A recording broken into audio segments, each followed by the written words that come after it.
Now, back live with Paul Murray. Thank you so much for watching. You're here in conversation with Rowan Dean, with Hugh McDermott, with Steve Georgianis, and the happy face you can see is the new face. She has not been broken by Paul Murray Live yet. That'd be Senator Jane Hume, representing the Libs in Victoria. Now, let's talk about... Just a matter of time. What might be a problem, exactly. It might be a problem, another problem when it comes to citizenship. Anne Sudmanis, she is the most marginal, one of the most marginal MPs in the country. She represents an area that would most likely be flipping back to Labor if the polls are anywhere near the way they are, and even with the normal gravity of another election, she'd most likely go. But is there a chance she's a dual citizen? Well, here is the reporting that Fairfax has had out there this evening, which is Fairfax Media has confirmed that Ms Sudmanis has been in contact with the British government to clarify her status. Ms Sudmanis was born in Australia in 1955 to an Australian father, a British mother. She's never taken up British citizenship, nor has she renounced her entitlement to it. And that in and of itself could be exactly the same problem as Malcolm Roberts, and potentially, obviously, to some degree, the issue also with Barnaby Joyce. Here we go again, Rowan. Look, the Labor Party will say that their pre-selection process is so rigorous we don't need to go through the audit process. That's why Shorten has said he's not going to go there. Turnbull says everyone put your cards on the table because he wants this thing done sooner rather than later. People are suggesting the Parliament shouldn't sit for 3 months until all of the citizenship stuff is worked out. But I'm sorry, I have no sympathy for any of these people. You know, I like Barnaby Joyce a lot. We'll be in Tamworth tomorrow night, but you've got to work this stuff out. It ain't that hard to work out. Yeah, exactly. And, you know, we see that the average citizen, you make one tiny mistake on your tax form or anything like that, they'll come after you, they'll do you. You go 1 kilometre over the speed limit, they'll do you. Yep. There's no wriggle room. So the law is the law. It's a pretty clear law. As for Labor, there's a bit of a flaw in Labor's argument. Well, our system's so good that we don't need to show you. I mean, surely if your system is so good, you would show them to prove how good your system is. But anyway, that aside. But the whole thing is just ridiculous and it's making us look ridiculous. But to your point about shutting down the Parliament for 3 weeks, it's actually, or 3 months, not a bad idea. The Belgians did it for 18 months. Unemployment went down, the financial system went up, you know, the whole thing that ran a lot better, sorry guys, without you mobbing there. It's a bit like when we've all been to work and all respect to my bosses, but you know when the boss isn't here on a public holiday and the joint still works? Like there is a chance of just not passing laws, the country might still roll on. But, I mean, Hugh, what did you think today about this collusion rubbish that Julie Bishop threw in? This was supposed to be this big blustering carry-on to wrong-foot the Labor Party, but it literally was a hand grenade that just blew up in her own hand. It blew all up, of her own making. Blew up in her own face. Yeah. It made her look like an absolute fool. It helped the New Zealand Labor Party being attacked. They're in only a few more weeks to the election. Thank you, Julie, for helping the New Zealand Labor Party to win probably more seats because they're being attacked by you. I mean, it's just ridiculous what she's done. And it just played into the hands of the opposition and, you know, it just showed that she just did not call this well and not well at all. I'm looking forward to all the by-elections that this is going to cause because one after another they're falling apart. And they talk about the Labor Party process. I was on the Senate ticket, I think it was 2009 or something like that, whenever the election was, 2010, back then. I know the process we will have to go through to double-check everything and check our ancestry and stuff like that. And we do it at a state level as well, even though it's not required by us with the Labor Party. So it is very rigorous. And the fact that the big political parties, the Liberal Nationals, aren't doing the same thing really surprises me. Now, Steve Georgianis, I heard this, I don't know if it's a apocryphal story or not, but I'll ask you anyway. Do you and Nick Xenophon send an email to Greece just in case before every election? Look, as I've just said to what Hugh said, we have a very rigorous process. I write to the embassy or the consulate stating that I wish to relinquish any rights that I have or any rights that I may have and I'm unaware of. And that is the duty of any candidate to conform with Section 44 of the Constitution. It's pretty straightforward. That's a requirement before you actually nominate to the AEC for any election as a candidate. And as Hugh said, very confident. I've been through this process a million times, and I know that on our side there are certain questions asked about your ancestry, your parents, where they were born, where they've had citizenship, have they had citizenship, do they have rights to citizenship, and all of that is checked off. So we're confident on our side that every single person has gone through that rigorous process. And for a political party such as the Liberal Party, which is one of the major parties in Australia currently in government and have informed government many times not to go through that rigorous process, is just astounding. So I think what you have to look at is that there is a law, it's black and white, as Rowan said, that Section 44 requires you to take action, and I am confident that everyone on our side has taken the same action that I have taken on many occasions before nominating for standing for a seat, the seat of Hindmarsh. All right, now I want to, Joan, I want to not ask you about this, but I want to move on to what we mentioned in the first hour. We got some breaking news out of the Yarra City Council in Melbourne. They have voted unanimously. This would be the 6 Greens, 2 Labor, 1 Socialist and an independent member of the council. Unanimously, no longer 26th of January will be known as Australia Day. They've also said no to a citizenship ceremony on that day. Here is the Greens mayor in that part of Melbourne, which represents places like Fitzroy and Collingwood, once again leading the charge after they surveyed 300 of their 81,000 residents. The feedback that we've had from the community is pretty strong and consistent and clear, and that is that it's not a day of celebration for many people. It's not a day that represents our whole nation. Senator, my view is pretty clear. The Victorian government should sack this council. Any state government should sack a council that does this stuff. It isn't their core job. And I do notice that there's not an awful lot of Aboriginality that's actually represented in the councillors that are there. So, you know, it all seems to me to be virtue signalling, not actually giving up any of their power given to them by representative democracy that came about through the modernisation of Australia in 1788. I have to admit that I recently met the Mayor of the City of Yarra, Councillor Amanda Stone, who is undoubtedly, you know, greener than a kale salad. We were doing a function together at a school where she was lecturing this school on the fact that the Constitution is currently obsolete in the face of globalisation. So this comes as no surprise to me. However, I am very, very disappointed. I think that you'll find that Alex Hawke has given this council fair warning that we don't need to hold citizenship ceremonies in the city of Yarra, if that is the case, on January 26th. I find that a great shame because I'm sure Steve's in the same boat. We've both been to citizenship ceremonies. They are fantastic events.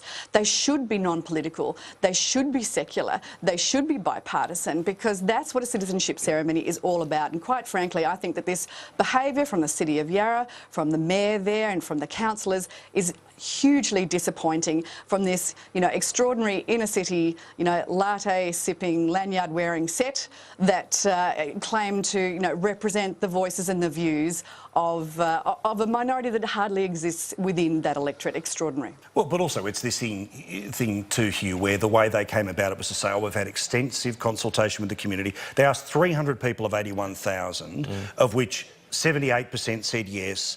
This was something they always wanted to do, to virtual signal. None of them are going to give up their position to the local Aboriginal leader to become the mayor because they all just want all the power, all the privilege, all the high fives to virtue signal. Yeah, no, it's a disgrace, absolute disgrace. You know, whether you agree that Australia Day should be the 26th of January or some other day, the reality is it is the 26th of January at the moment. That's how it is.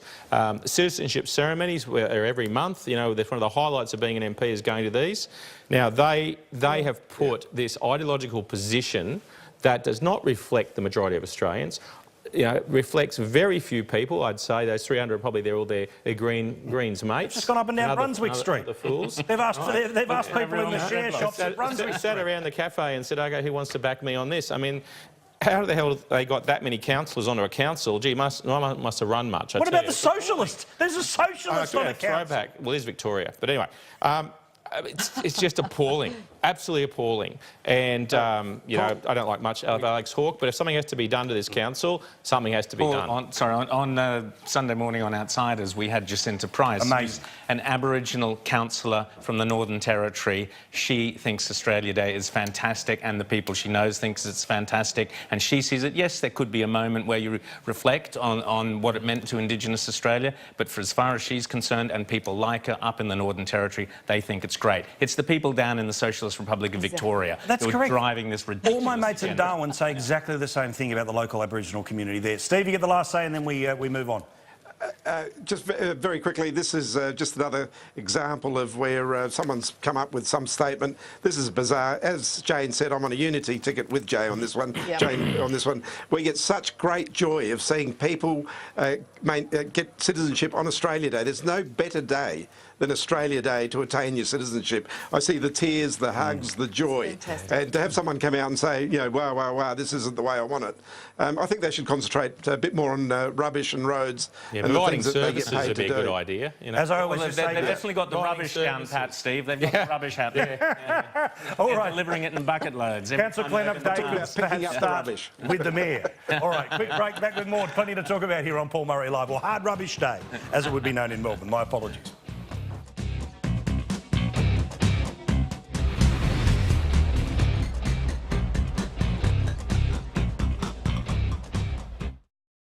Kia Sorrento is tuned for Australian conditions. It's been tested on the harshest of roads, from inner city to outback, so that ride and handling is second to none. Kia Sorrento, it's made for Australia.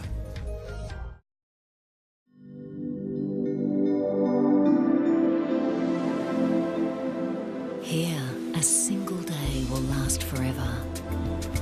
Here, your mindfulness is always on our mind. Here, you can pass the time or lose track of it altogether. And here you'll discover why we've been voted Best Premium Cruise Line 8 years running. Visit celebritycruises.com.au or your local travel agent. Are you doing a job you love?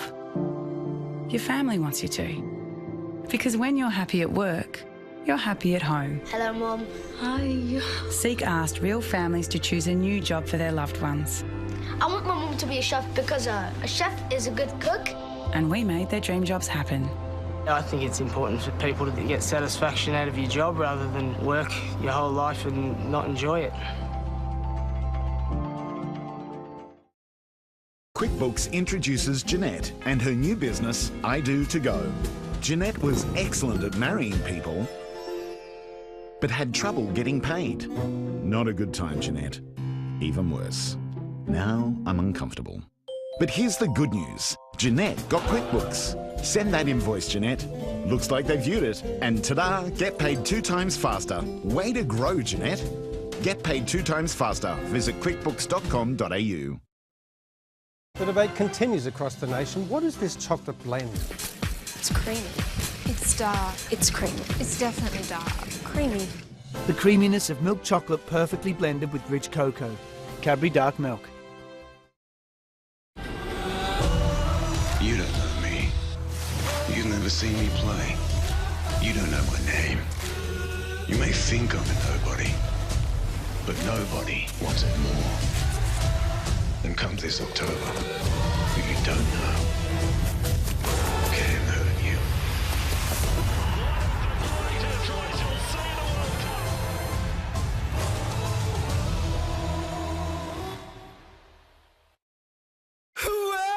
Well, you know you make me wanna kick my heels up and throw my hands up and throw my hair back and come on now. Don't forget to say you will. You know you make me wanna say that you love me, say that you need me, say that you want me, you wanna please me.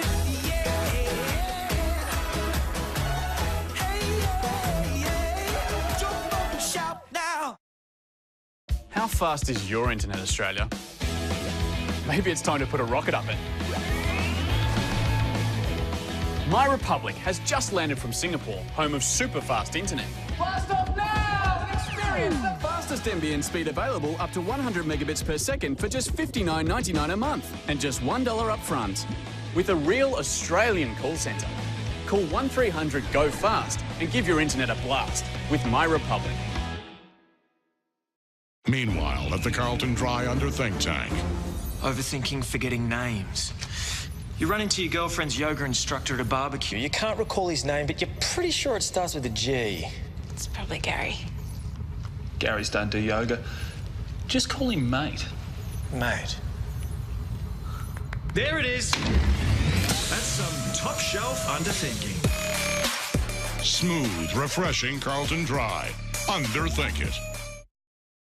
There you go, Gwen. A pretty picture or two to help sell your house. Oh, they're here. Hi. Home buyers. Ing's online application will get you started. Apply online, track your status, SMS updates. Even a home loan specialist to talk to you along the way. Well, I'm still not sure about the pictures, Isla. Well, you're the one who put them up, Gwen. Taking the complexity out of applying for a home loan. Join ING. Now, back live with Paul Murray. Thank you so much for watching. Sticking around, plenty to talk about with our mates in Canberra, Rowan and Hugh here in the studio. Chris Kenny, what a front page of the Australian newspaper tomorrow. In part, the dear Troy Brampton who else brings it to us. Yeah. It's the Trumpster, and you can tell they're going to love this on CNN. Wall to wall this will be. It's not very often you see a story broken in Australia you know is going to play out big in Washington, but this one will. If you look at the front page of the Oz here, you can see there are a number of yarns here about domestic politics, the Hanson media deal and the chaos in Canberra today. But across the top there, Trump's bid for Sydney Casino killed off by his, quote, mob connections. It's quite a dramatic story. As you say, Troy Brampton, Tessa Ackerman and Michael McKenna are involved in this. And the yarn was back in the late 70s when Sydney was looking to get its first casino, Donald Trump was involved in a bid and it was knocked back.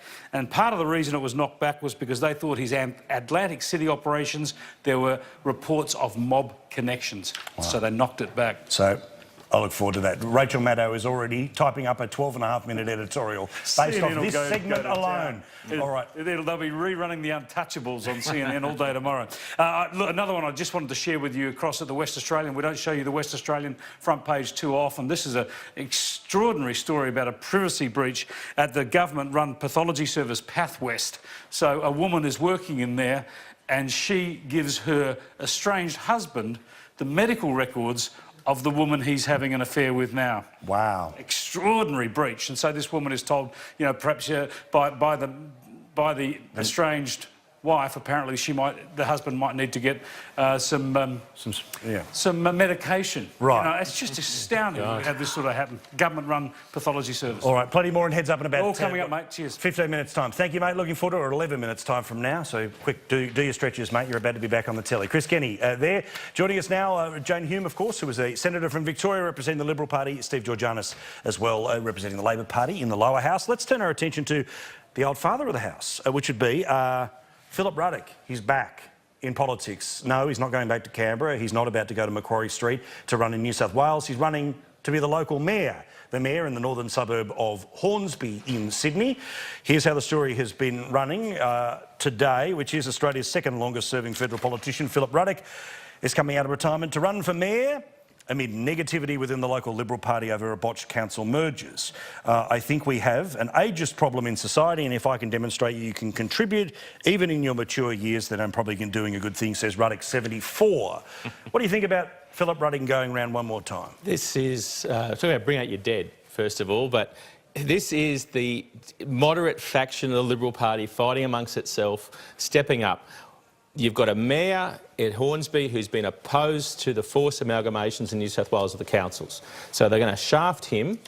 Matt Keane, who's now the new puppet master for Michael Photius, who's running around. He's been dubbed the new boy on the block for the faction. He's put up his old mentor, the man that he's been worshipping since he was in diapers, and he's put in Ruddock there because, let's be honest, he's not got much to do anymore now that he's not being paid his six-figure salary for being a human rights commissioner or whatever the hell it was he did for a while there, and so now he's going to go into council. It's just a big factional stitch-up and a joke, and it's a disgrace because what's happening in New South Wales is that they're screwing over the councillors, they're screwing over local democracy, and it's not making anything better for the services and the quality of life for local residents in those council areas. See, I'm torn because obviously his argument about, look, I'm 74, I've still got something to say, something to do. Look, people can be president of the United States at that age. I don't have a problem with the argument about ageism, but I do have a problem problem about why him. It is the idea about the factional nonsense, the state He'll do MPs. what he's told. Voters will tell him what to do, or Matt Keane will tell him to do it, and he'll do it. That's what. Well, Hugh's insights into the inner workings of the Liberal Party are fascinating,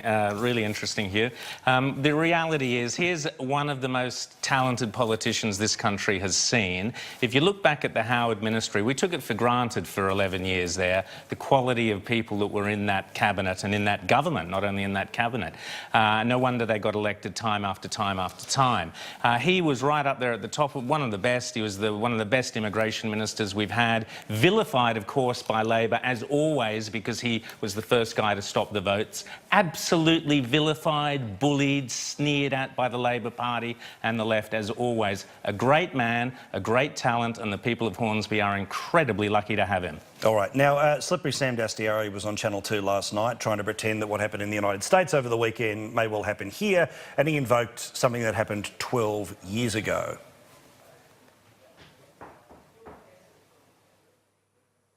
It is disgusting, it is awful, it should be condemned, and let's not kid ourselves. We sometimes convince ourselves, oh, this is just what happens in America, right? I was around during the Cronulla riots. You know, if you want to have a look at some of these groups like Reclaim Australia, like the United Patriots Front, about the stuff they post on people like myself and Anne Alley's and others kind of websites and Facebook pages, it is sick, sick, deplorable, awful, horrible stuff. They are extremists. There is no place for them in American society, but there certainly should never be a space for them in our society. Of course, yeah. Jane, I don't know how you can not chuck up furiously every time this bloke's slipping around the parliament here. Look, there are racial tensions in every country, but the idea that we're about to, arm ourselves with pitchforks because we're taking down symbols of Southern rebellion against the Yankees is just not true. I think it's actually a disgraceful performance, and look, I enjoy working with Sam. He always keeps it interesting. However, I think that this time, shrouding this message of division and racism, in our country under the sort of rhetoric of what we really want is all we're saying is give peace a chance is really quite underhand. That's not the sort of society we live in. I don't think anybody in Australia believes that. I hate the word tolerance. I really hate it. Tolerate is something you do with a small child. This is possibly the most accepting nation on earth of different cultures and people from all over the world. I think it's something that we should be proud of, and we should not be ashamed of it. I can't bear it when people refer to Australians as racists.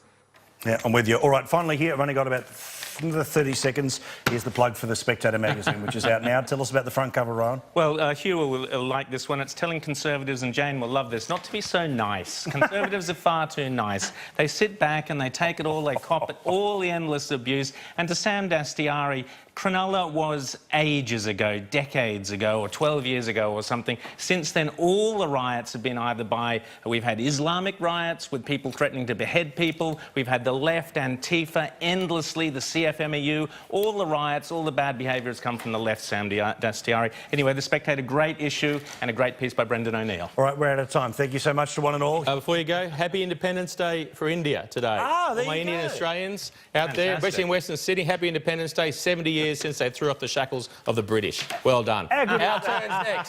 Republic's coming to Australia. Thank you, India. Steve, Senator Rowan and Hugh, thank you one and all. Stick around, Heads Up is next. We'll see you tomorrow night live from Tamworth. If you want to join us, send me an email, audience@skynews.com.au. See you from New England.